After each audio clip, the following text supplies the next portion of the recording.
We just watched this very wonderful movie, totally blown away, totally impressed. First, I would like to ask you, Vivek ji, how much time you took to do the research? See, we did 5 years of research and very intense research, very extensive research. We did research we interviewed all the survivors of direct action day in Noakhali. We interviewed survivors of communal violence in Bengal. And not only that, we studied thousands of books, newspapers, articles, cuttings. We spoke to historians, experts. I visited Calcutta, Indo-Bangladesh border so many times. The summary of our research runs into 18,000 pages, so you can imagine what kind of research went into that. And not only that, research of architecture, religion, images, icons, motifs, all art, music, all kinds of things. Very impressive, very bombastic research. And I was also impressed with the cinematography. Tell me a little about when the vulture captured that child and flew away. Was that AI generated or you did something else to produce that effect? See, Vulture is definitely not AI, VFX generated, but everything else is real in that. Only Vulture, because it's impossible. How do you shoot a vulture? And in India, you're not allowed to shoot with animals and birds, you know. So we had to recreate that. How did you like that scene? It was like, I was thinking this is out of the world, you know. How can somebody picturize it? Thank you very much for saying that. But lots of things were very difficult, but I don't do a lot of VFX, I do everything real. So most of this film was real. And one more thing I wanted to ask, like the dresses of those times, the buildings, the monuments, the way you did the cosmetics, you know, the black faces, and so much of fire, so much of violence. Everything was so extensive, so true. What was the most challenging part for you? See, the most challenging was to recreate Noakhali and Calcutta in Bombay, because I was not allowed to shoot in Bengal. So recreating all these things there and authenticity, every detail. Then the costume was very difficult to make, because today if you go to market you don't get that stuff. So our costume designer is a national award winner and she did a fabulous job with that. You feel you are in that period. But music, language, dialects, everything was so well nuanced and researched. I'm very proud of my crew and my team. And you had so many stars. I saw Mithunda after a very, very long time. You had Babu Man, you had that Duryodhan. Puneet sir, he came to Bay Area last year and we interviewed him too. I was so surprised to see the star cast as well. How did you pick and choose who will fit where? See, we work with the best actors of India, and this film is an ensemble cast of some of the finest of the actors. Everybody, Mithunda, Anupam Kher, Pallavi Joshi is fabulous in this film. Darshan Kumar is extraordinary. The young boy who plays Gopal Pata, Saurav Das is so wonderful. Debyandu, then Shashwata Chatterjee, all the girls, Simrat Kaur, who played young Ma Bharti, is so amazingly great. Then even in smaller roles, you know, the girl who plays Gauri, the girl who plays Sita, everybody is shining in this film. Mohan Kapoor as Swaravardi, I think everybody is fantastic. And did you do the audition for all of these? Oh yeah, without audition we don't do, except for Mithun Chakravarti, Anupam Kher and Pallavi Joshi, we auditioned everybody. So, you know, Pallavi Joshi really did a very fantastic role. When she cried, it was looking so real that she really wanted to do something. She really wanted to kill one person. And, you know, she was like very, very, जिसको हिंदी में कहते हैं बिल्कुल लाचार थी. उसने उसको इतना अच्छा दर्शाया है कि I think everybody must go and watch at least Pallavi Joshi's character. As a wife, what if she doesn't listen to the director? See, as a wife, I listen to her, but on the set, as an actress, she has to listen to me. That's a very Does she do that? Of course, that's a very clear-cut pact between us, you know. But when I come home, then my life is difficult. So, you know, this movie is for all the Hindus. This is in sequence of the Tashkent files and the Kashmir files that you made, appreciated by one and all worldwide, particularly by the Hindu community who is in pain till date. So, you know, to support Hinduism, to support the concept of Hindutva and the community, you know, you have done a pretty wonderful job. So, first of all, I would like to thank you from the bottom of the heart for bringing the truth to life, to cinema, to everyone's mind. We didn't know, at least I didn't totally know what happened in 1946. I will not go back to pre-independence era. So tell me, what's your message to everyone?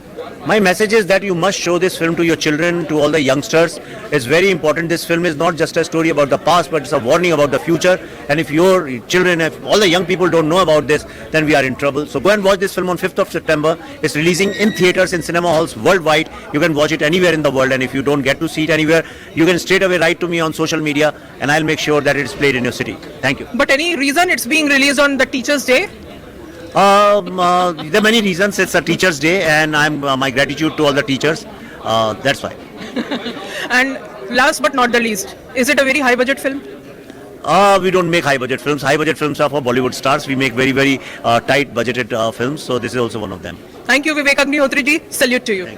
So we have Ajay Bhuturia, Amrita Paul and Shudipto Mukhopadhyay, who just watched the wonderful movie. I think it really brought tears to our eyes when we saw how the partition impacted our great motherland. What's your take on the overall storyline? No, I think like we discussed, right? It's a great. These are all the factual stuff, right, from the history, and we need to go back to the history, understand what happened, why happened, and then we take it from there and try to be, responsible community people to take the journey forward to make sure that we understand those chaos that actually happened in the past and not to actually make the repetition in the future. And we wish all the very best to Vivek ji and Pallavi ji to make such a wonderful movie, to portray what actually happened in Bengal many years back and connecting the present to the past. And it's a fabulous presentation. Yeah, actually I'm kind of a speechless because the movie made me cry multiple times, and once, I mean, I feel ashamed because being a Bengali, I didn't even know some truth, some history, and today first time I came to know, and that is, I mean, I feel like if we don't know as Bengali the truth, then how the world will know? I mean, we know so many things about world history, but we are not aware of these things. So thank you, Vivek ji and Pallavi ji, to bring all those truth what Bengal faced, and also like how he connected. Like we wanted to get a solution to the problem back that time, and we're still dealing with that same issue, and still we don't have any solution to it. We're still dealing with the issue, and we don't know how to resolve it. So that's a big connection, a big thing. I really impressed. I love the movie. I mean, it's so. Hey, so another interesting thing, right? Vivek and Pallavi went around US, different cities, to show this movie. We should be very proud of the fact in Silicon Valley today maximum number of Bengalis actually came to us. I'm very proud of that effort. I've never seen such united Bengali crowd. I said also before this. And I wanted to thank Prabhasiti. This is like the biggest and largest and the oldest Bengali organization. The fact, we are like Tathagato Rayada, our past Bengal BJP president, has wrote a book called My People Uprooted. Here he mentioned we are the most forgetful ethnic groups. We have lost everything. We lost our own land, our everything, but we try to cover that up our own, as if that we might have done something wrong. That's why wrong happened to us. So The beautiful Pallavi Joshi Mrignayani is right here with us, and today she is Ma Bharati, and she has stirred everyone who has watched the Bengal Files.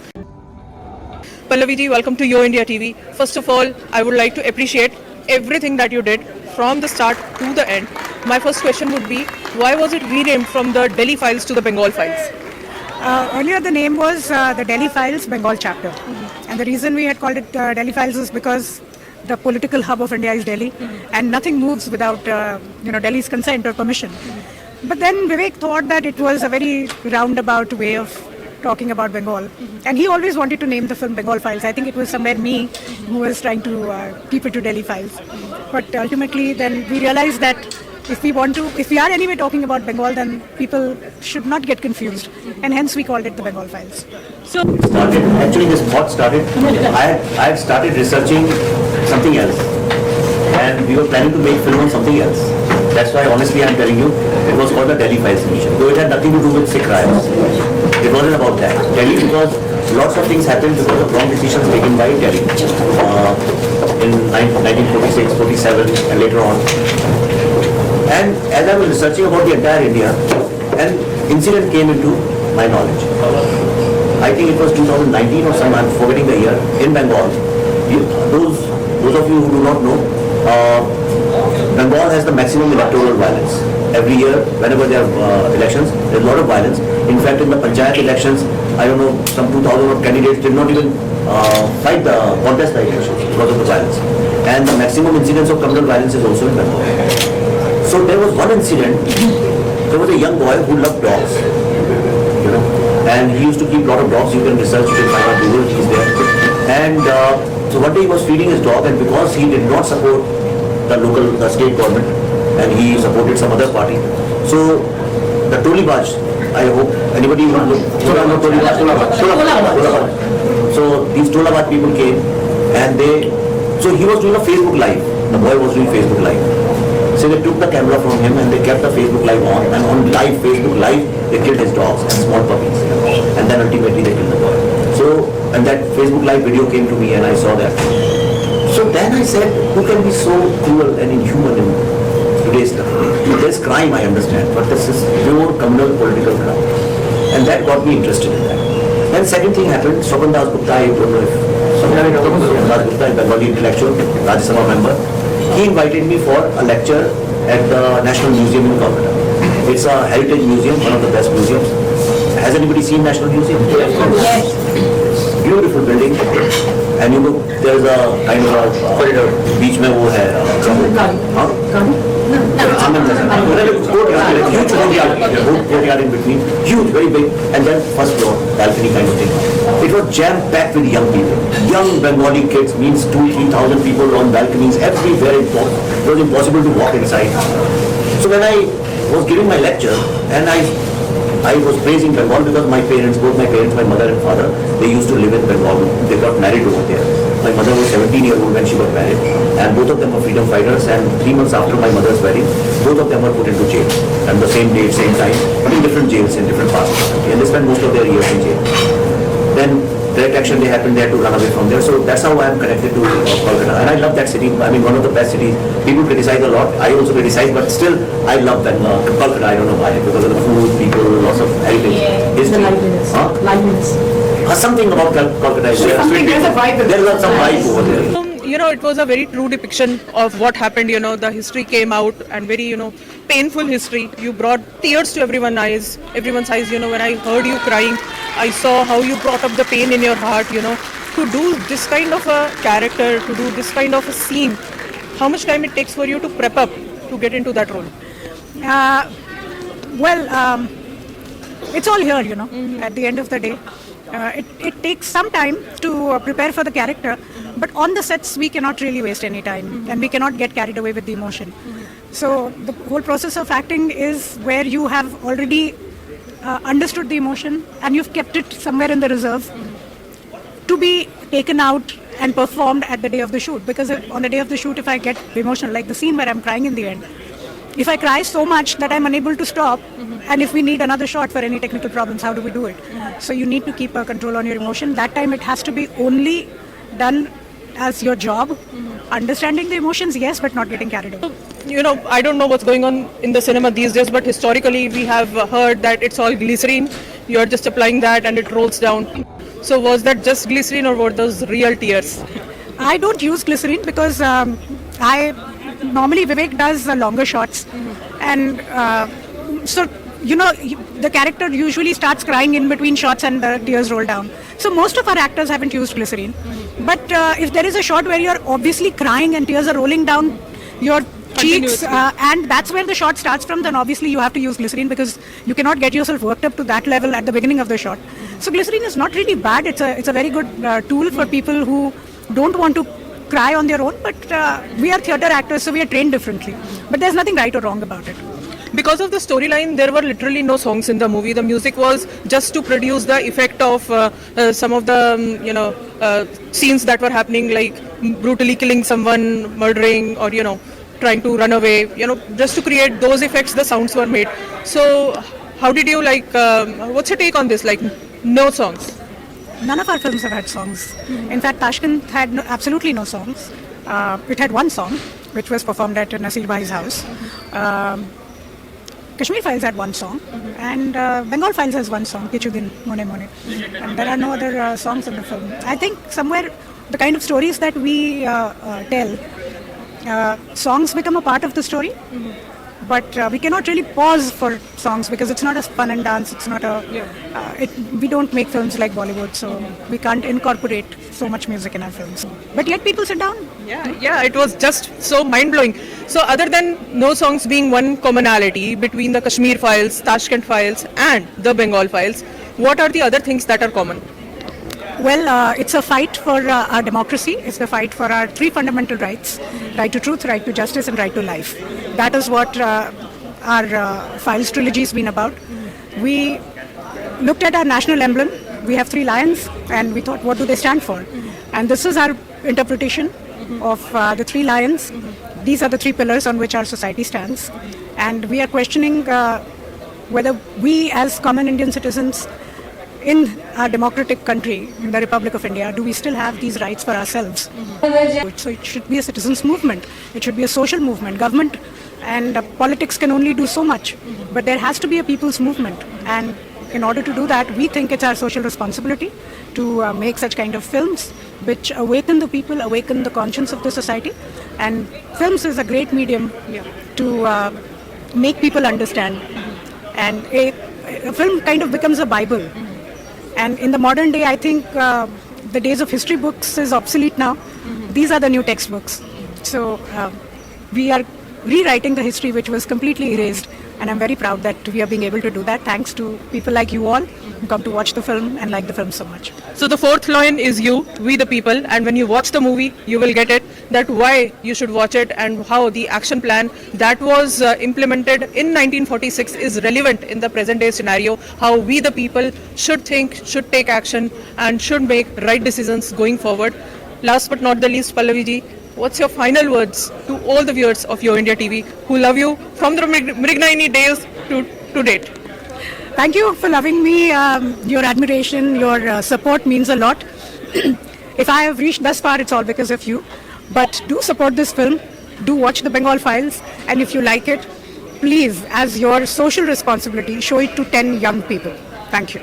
Thank you, sir. Kona volunteers, Shamuka and Pushpita are right here with us, and as you saw, they are very passionate about the cause. They made the entire arrangement also. Shamuka, what's your feedback on the overall movie and the way it was arranged for the viewers as a premiere in US? So this is a very good opportunity to know what had been happened on the action day and the current situation, Sandekh Khela in West Bengal. So I will really urge the Indians whenever it is releasing, please watch and pass it to the next generation.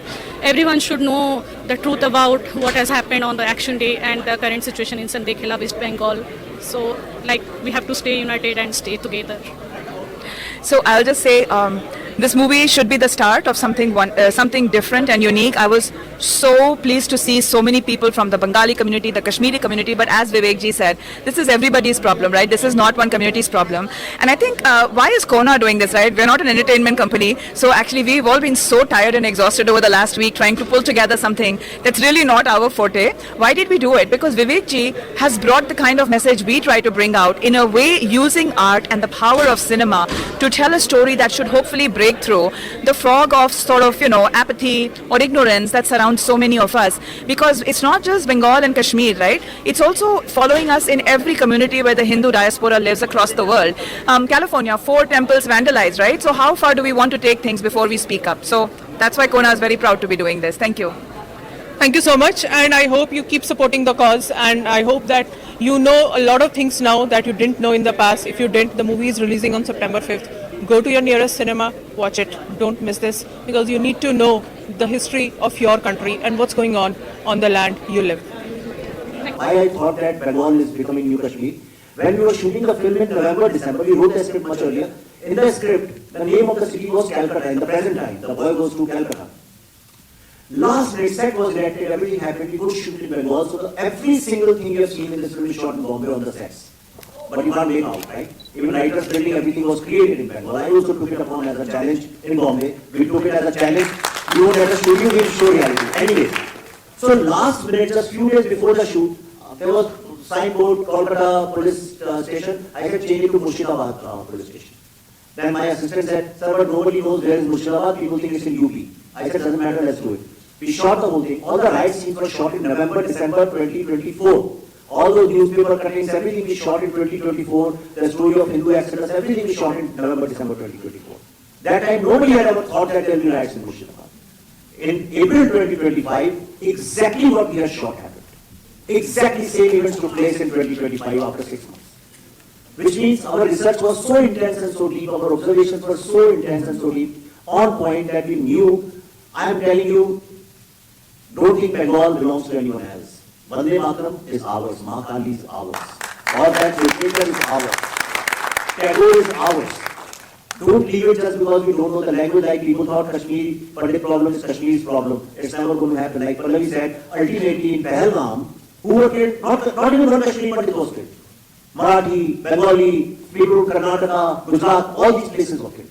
Same thing is happening now in Bengal. Don't think Bengal belongs to anyone else. You heard that young Bharti speaking about Bengal. She said Bengal is a lighthouse. I am telling you, we have to save Bengal. And for that, I am going to request you, we have to create a narrative. If you like the film, you didn't like the film, whatever is your opinion. But when you go back from here, you are the first people to watch it in the world. When you go back from here, fill the social media with your voice. Yes. The biggest problem is that the leftists and communists, they are so smart in creating narratives. A wonderful audience from the San Francisco Bay Area has just watched this movie. Sunil Ganu and Ritu Rastogi are joining us. What's your take on the overall scenario? This is a brilliant movie, and somebody is making such a bold movie is very, very important. Story has to be told about what is happening in Bengal, what is happening in Kashmir.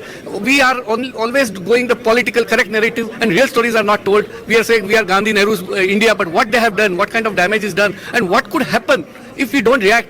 India, all the peace-loving people has to be together and see this, what kind of politics is being played. This is a brilliant movie. Every youngster should watch. They should not think it's an intense movie. No, it's a story to be told. It's a cause which will make India together. This is the movie to be watched. I would say hats off to Vivek Agnihotri ji and Pallavi Joshi. The movie is intense, but it portrays a lot of reality. I learned a lot about Bengal. I wasn't aware of a lot of fact, the leaders and how different religions and how the politicians are playing their part, and how Nehru and Gandhi kind of disrupted a lot of flow for India. So I'm going to recommend both my boys to watch this movie, and I totally agree that youngsters should be watching and we should bring more awareness. Thank you so much. Gautam Govardhan and Maria just watched this wonderful movie. What's your feedback? It's an amazing movie. It was eye-opener. I had no idea about all the history that went on during partition.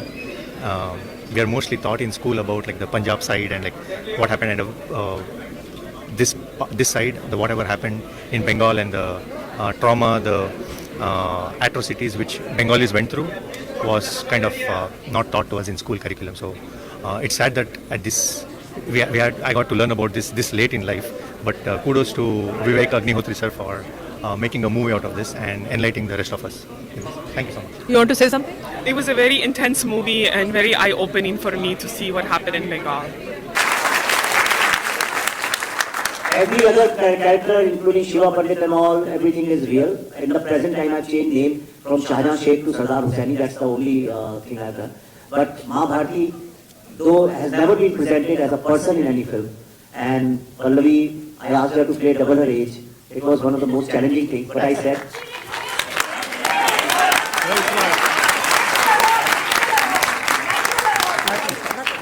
Thank you very much. I really don't know what to say at this point. I'm an actor. Acting is my job, and I try to do my job well when I get to see. But this was a difficult film, not just because, yes, I had to play almost double my age, and I really don't know if I'm going to survive that long, A, and B, if I do, how I'm going to look like.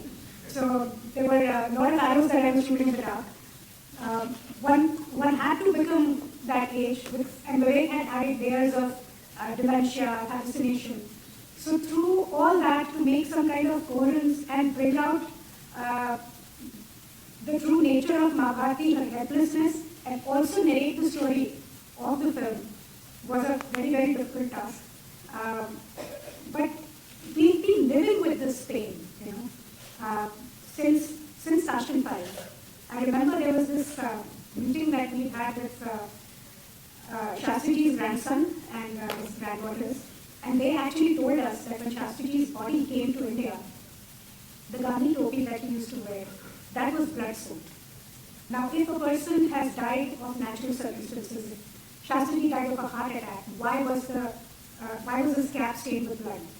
Why was the upper half of his body completely black? So there were a lot of things which pointed to a very unnatural death.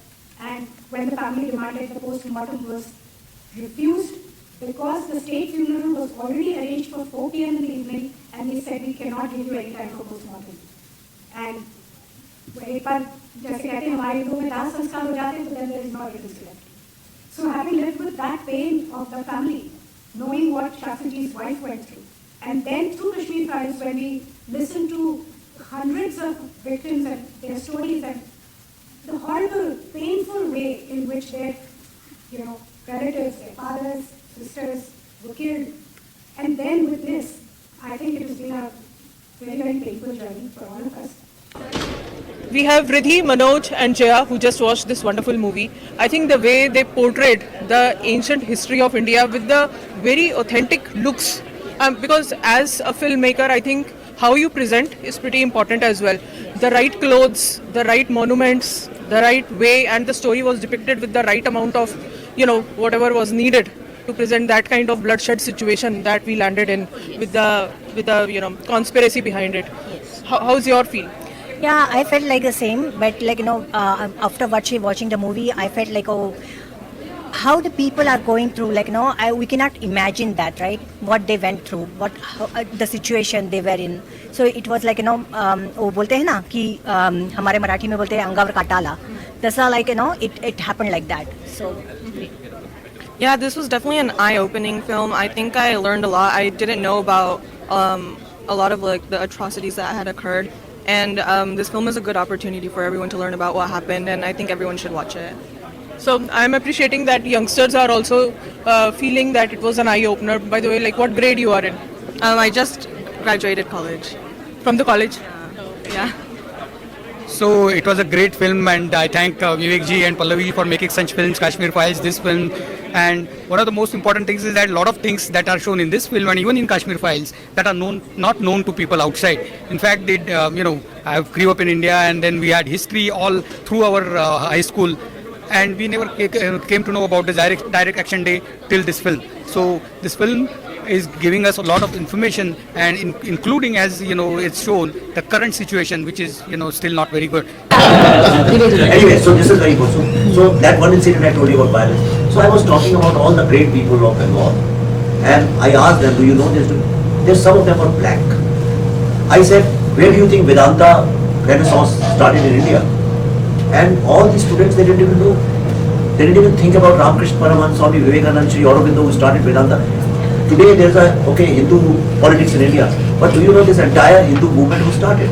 The first bread in America, there are so many Vedanta mission, Chinmay mission, this mission, Maharshi, this thing now, Sadhguru. If Swami Vivekananda had not come here, it wouldn't have started. If he had not taken that building in New York and started Vedanta mission, it wouldn't have happened today. Hinduism, nobody would have cared about this in India. It's because of him, Steve Jobs, Beatles, so many people went to India, they got exposed to this thing. They've done great service. Hare Rama Hare Krishna movement has also come from there only. So these young students didn't know anything about it. Then I asked them about Direct Action Day. And I said, how many of you have heard about Direct Action Day? Pin drop silence. I give lots of speeches in India. Then I repeated this question in many other parts of India, in different cities. Blank. Noakhali, blank. Nobody knew. I said, how is it possible? One of the ugliest, darkest chapter of Indian history. If there was no Direct Action Day and Noakhali massacre or genocide, there would have been no partition. There would have been no partition. In 1962, BBC took an interview of Jawaharlal Nehru. I think it's BBC. I stand corrected if I'm wrong. But some foreign newspaper took it. My memory is BBC. They took interview of Nehruji, it's documented, the document is with us, and they said, why did you agree to the partition? And his quote unquote answer was that all of us got tired of communal violence. That's what he said. We didn't want communal violence. What does it mean, communal violence? Communal violence means Islamic violence, because Hindus didn't say we want Pakistan. They said we want Pakistan, and to get Pakistan they started this violence. So what we have to, the third thing is, when I was interviewed, I went to Indo-Bangladesh. Sorry, I'm taking a little time. Then I went to Indo-Bangladesh border. I'm just telling you, it's mini Pakistan, right? Nobody cares. There's no law and order. Illegal immigrants are given fake IDs, voter IDs, and this is true. It's not a political narrative. It's true, and you just cannot. When I was there once, I had gone for my books, some seminar. There is a very big mall. I don't know, Goenka or Singhania. South City, sir. There's this huge high-end mall. For summertime, and all the Muslims, we went inside, captured. Goenkas or whoever owns it, So, and for 3 days they were inside, they looted all the shops, and the chief minister said, no, this is okay. Where will poor people go? Now, poor people go, if Hindus would have gone inside the mall, they would have beaten them. So I said, this is very blatant politics, and the first objective was that I wanted the young people to make them aware of what the great heritage of Bengal. Unless until you show what you have lost, nobody understands its importance. That's why I've I focused more on the what we have lost, the greatness of Bengal. You see all the things which are falling. All of you have seen the film today. Yes. The paintings are being are thrown. Aurobindo is thrown. Vivekananda is thrown. Tagore is thrown. And in Roy Chaudhary's house, I have used Tagore's brother's painting of Mahabharati. In front of that, they shoot this guy. So it pains me a lot. So I've used dark imagery, but that was my intention. But primarily, I wanted people to become aware. And because today in India, I don't know about America, in India, what is happening? Bengal has got isolated. Every Bengali लोग तो ऐसा है, जबकि ऐसा नहीं है. You know, they are talking about leftists and communists, but people do not know in India that they are Hindu Bengalis also. They think everybody is a leftist and communist, you know, and everybody likes Islamic politics. They don't even understand that there are lots and lots of Bengalis who are very proud of their Hindu background and they are proud of their culture and they are connected. So I wanted to create awareness, especially in India. Hey, Bengal is really the lighthouse. If you empower Bengal, India will be empowered. Director bringing these suppressed stories to light, and the film fosters a deeper understanding among the diaspora about the roots and the human cost of the division and the extent the killings happened, which will help to understand the sufferings and the pain which the community has gone through to develop a stronger and a resilient and a... We just watched a very heart-touching movie. And Bengal Files, the story was a little unknown because it was prior to the independence. So Ashish, what's your take on the overall storyline and the cinematography? It was such a powerful movie, I tell you. We've known about the partition, all the bloodbath that happened in Punjab, but we really didn't know as much about what happened in Bengal. And the sad part is continuing. Even after 80 years after independence, we still continue to have those issues. And like we heard about Sandesh Kali, Vivek ji said, every incident is true, it's real life. And that's, it's really, really heart-wrenching, that this kind of thing can happen in real life, even in modern India. So, hats off to Vivek ji and them to make a movie like this, and I hope we learn from this and take some action so we can save Bengal. So we all heard about the storyline. We learnt about this sad incident. We also understood some of the thought process that they have. Which is really polluted, very dirty thought process. But overall, how the storyline was built. What's your take on the overall depiction of the movie? धन्यवाद जसलीन जी. Actually movie तो ये सारी चीज़ें हमारी सुनी हुई, most of them are, but I thought that the movie is to show what was the situation in Bengal in those days, and they have to still continue what is the situation right now in Bengal. And if this movie is being seen by people over here abroad, all the states of America and other countries, then I am hoping that this movie has to be shown to the authorities, including Modi ji and all the parliament members. Otherwise, the reaction will not come. Have done such an amazing job telling us the truth. We came to know the truth through movies, and we were not taught what happened in India. All these incidents, these horrific incidents that have happened, we never knew about it, and they have told us the story, and we need to really keep that narrative, the truth, in our mind, and not the narrative that's basically told in the social media, and they brainwash us, right, with their narrative. But we have to spread the truth, and I'm really overwhelmed right now knowing the truth of Bengal. But really, I'm taking this into my heart that I will spread the word and I will help spread the truth and real history of India. After seeing this movie, it was really an eye-opener, and it's a very well-made movie. It's a thought-provoking and very timely. We must see it. That's what I would say.